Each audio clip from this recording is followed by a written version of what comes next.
Hey, what's up guys? Welcome to AnTalk, the weekly comic conversation. So, finally, after 75 years of being one of the most recognizable, most iconic superheroes of all time, the Wonder Woman movie is here. Directed by Patty Jenkins, starring Gal Gadot as Diana, or Wonder Woman, and Chris Pine as Steve Trevor, this is the fourth movie of the DCEU. Wonder Woman did appear in a short role in 2016's Batman vs. Superman. Ever since her appearance in that movie, to a lot of people, she was one of the best parts of it, making this movie pretty highly anticipated, despite it being the first Wonder Woman movie in existence. So obviously there's a lot riding on this movie, especially since the other DCEU movies to come before, even though they've done good financially, they haven't been received very well critically. So what did I think of the Wonder Woman solo film debut?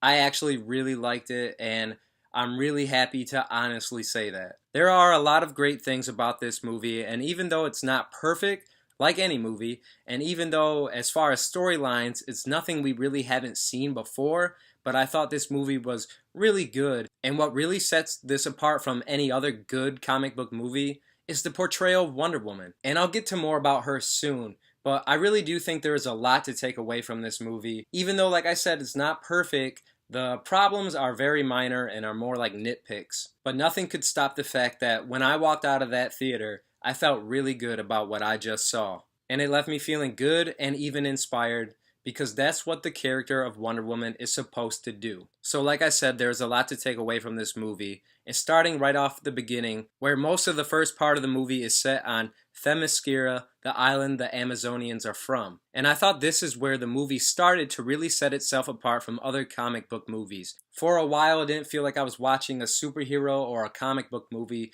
but a fantasy or Greek mythology type movie taking place hundreds of years ago. I thought that was a big plus for the movie, as well as just the time setting in general. I think putting this movie in World War I and having, the scenes on Themyscira really make this movie stand alone and not feel so connected to all the other movies. I think that works in this movie's favor. But Themyscira is where this movie is visually incredible. The island looks like paradise, the water is blue as the sky, it's very green and ancient, and along with some good cinematography, it looks beautiful. We also learn about the Amazonians, and without spoiling too much, the obvious and broad description is that they are a very strong warrior, all-female race. And trust me, these women are badass, and we do get a very awesome display of that. Robin Wright plays one of them, and let me just say, she steals the show. Obviously, not the entire movie takes place on Themyscira, but it's also a war movie. But anything in this movie having to do with that island or the Amazonians was among the best things from this film, and I think it helped set it apart from other films of the genre. It left you wanting more of that, but at the same time I thought leaving you wanting more in opposed to spending too much time there shows another great strength of this movie, and that's the pacing. I thought for the most part the movie moved at a really good pace, and looking back, I can't really think of too much that I would cut out. A big part of that, I think, is because Patty Jenkins did a good job making us like the leads and the main characters of the movie. Maybe like a lot of movies, you can shorten the third act a little, but overall, I thought it was paced well, and for 2 hours, 21 minutes, it didn't feel that long, at least not to me. Looking at the cast, I thought the overall performances were pretty good. Starting with the side characters, Wonder Woman and Steve Trevor worked with a small team of guys for a large portion of the movie. They were a good addition, I thought. They weren't just your bland throwaway characters. I thought they were used well and had meaning in that they were more people for Diana to learn and communicate with from different perspectives in this new world that she is just discovering. The standout out of them was Samir. Then you have the villains. Nothing to complain about performance-wise, but I did think that the villains were the weakest part of this movie. And I can spoil why at the end of the video, but not right now.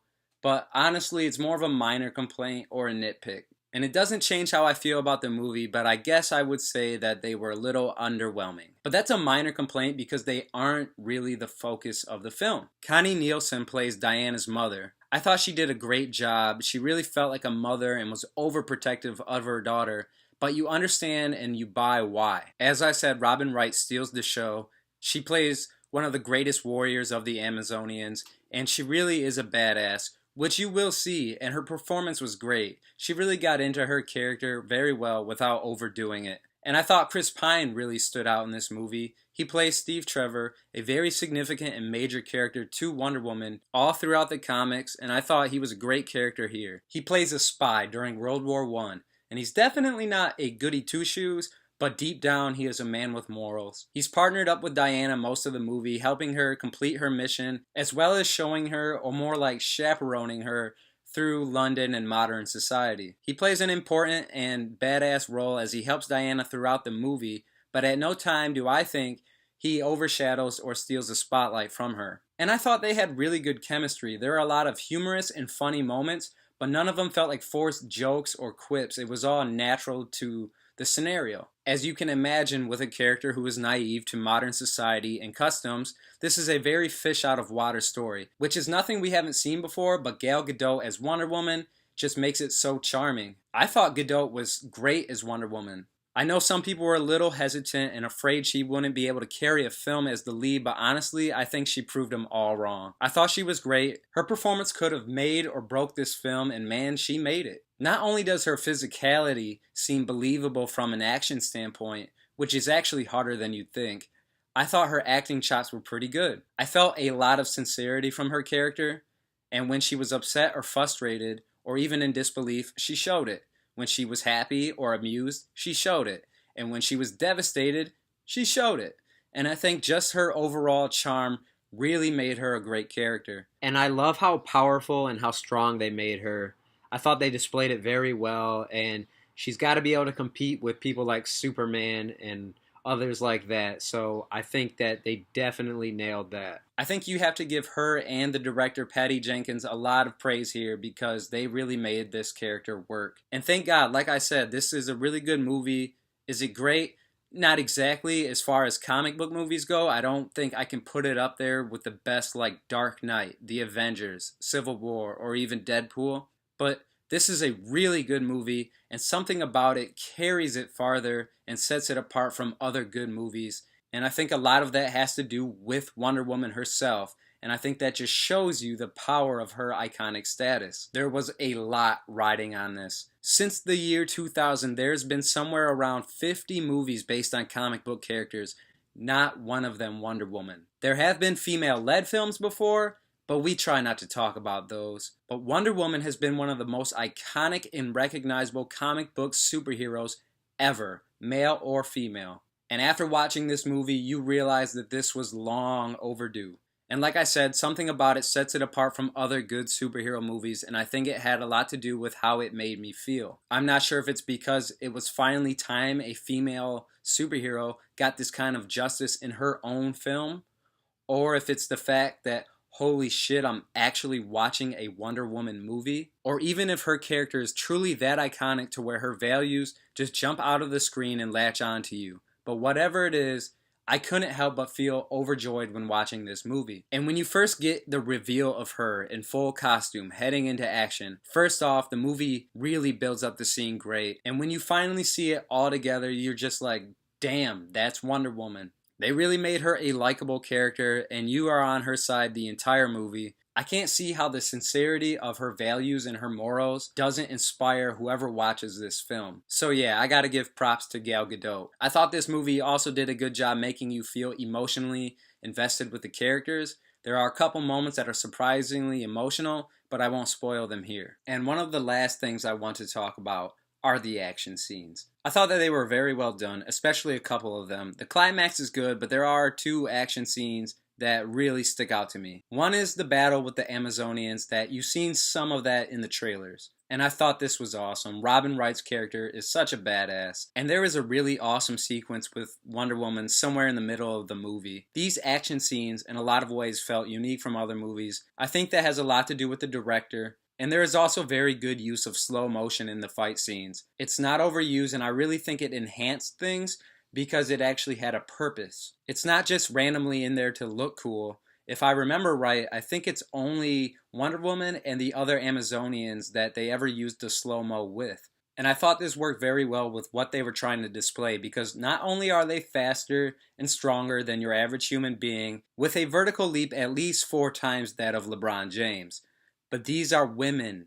And I'm not picking sides, but women and men are just built differently and they move differently.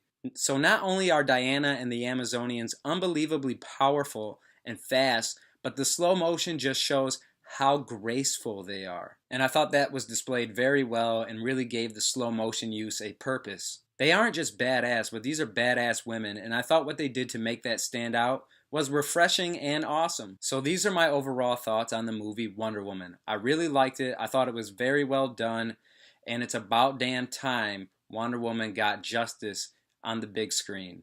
How long have you been waiting for a Wonder Woman movie? Have you seen it yet? Did you like it?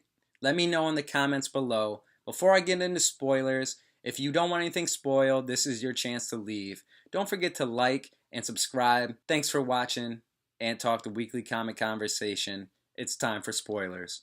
Now, I'm not going to get too into spoilers or anything like that, but I will point out what my bigger complaint was with this movie involving the villains. So if you've seen the movie, you know that the main villain is Ares, the god of war, and you find out that Wonder Woman was basically the weapon to defeat Ares, or she's the god killer. If you've seen the movie, you know what I'm talking about. Most of the movie follows Ludendorff and Dr. Poison. Ludendorff, you're kind of led to believe, is Ares, but towards the end of the movie, you find out that no, he's actually not Ares, but it's the character Sir Patrick, who for most of the movie you believe is a good guy, but it turns out that he is Ares, and I thought this was just kind of It's not a big deal and doesn't change how I felt about the movie, but it's a little thing that keeps it from being as good as it could have been, I guess. But with Ares and the twist and how it ended up being Sir Patrick, it didn't really have any effect on me. The character of Sir Patrick wasn't built up enough for it to really matter. So when you find out it's not Danny Houston, which you can kind of see coming because it's almost too easy or too obvious. When you find out it's Sir Patrick, it's not like, oh, he's Ares. It's more like, oh, he's Ares?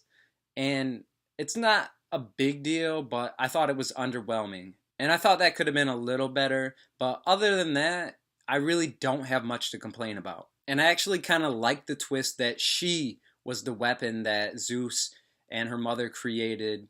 And she was told by her mother that she was formed from clay by her mother and begged Zeus to give her life, which you assume that happened. And in the comic books, that actually is one incarnation of the character. The twist is that no, she wasn't made from clay, but she is the actual daughter of Zeus, making her basically a god or the sibling of Ares.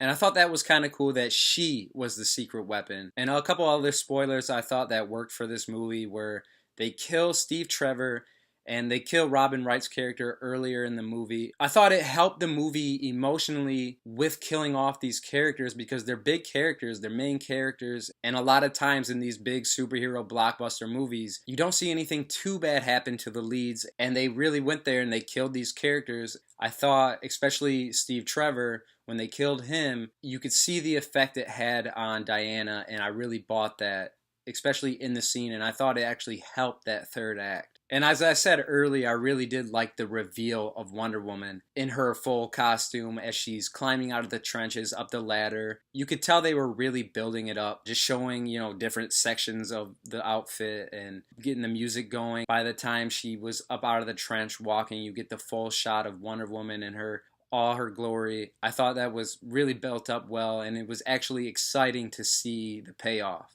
And it made you really feel like, wow, this is long overdue. The Wonder Woman score is in here, the one that you first hear in BVS. I love that score. I think it's awesome, so I was glad to hear that it made its way in here to a few scenes, actually. And I thought it was used well. And I probably could get into more spoilers, but I need to wrap this video up. I could talk about Wonder Woman all day. I thought it was a great movie. As you've seen in this video, you know how I feel. I want to know how you felt about Wonder Woman. Let me know in the comments below. Don't forget to like and subscribe. And as always, thanks for watching AnTalk, the weekly comic conversation. Take care. Hey guys, did you like this video? If so, don't forget to give it a thumbs up. If you want to see more of my videos, click right here on this icon to become a subscriber. And if you are a subscriber, don't forget to ring that bell so you can stay updated with all my videos. And if you want to see another video just like this one, click right here. And as always, Thanks for watching AnTalk, the weekly comic conversation.